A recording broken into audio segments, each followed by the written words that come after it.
이제 그 등교 수업이 좀 확장되고 있잖아요. 그래서 몇 가지 좀 짚어야 할 것 같아요. 하나는 그 방역 대책 있죠. 이 방역 대책은 꼼꼼하게 원칙대로 잘 지켜줘야 됩니다. 이게 중요합니다. 지켜줘야 돼요.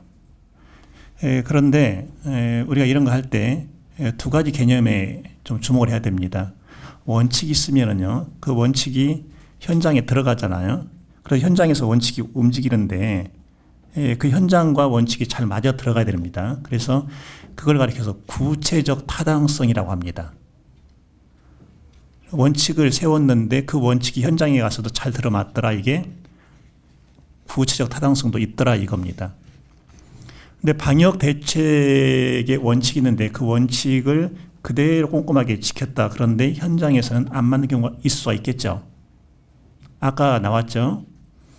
에어컨 사용할 때는 창문을 3분의 2 열으라고 했습니까? 3분의 1? 3분의 1 열어라 하는데 이 정도는요, 학교가 잘 판단해요. 그래서 구체적 사정에 따라서는 학교에 판단의 여지를 줘야 한다 하는 것이죠.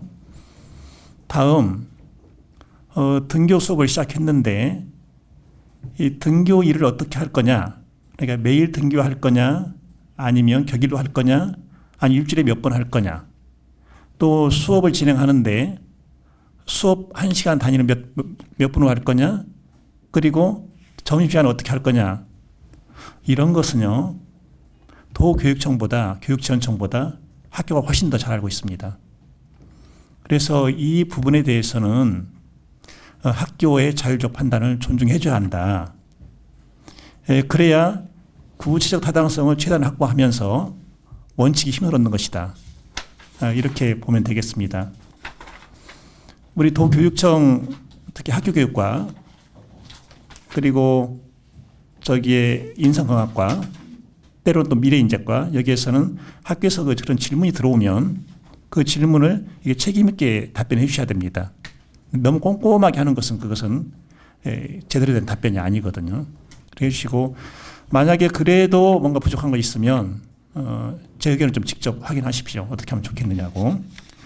다음으로 그 체육 시간 있죠. 체육 시간. 지금 체육 시간, 특히 그 실외에서 하는 신체 활동 체육 시간 있죠. 여기에서 사고가 나는 경우가 있습니다.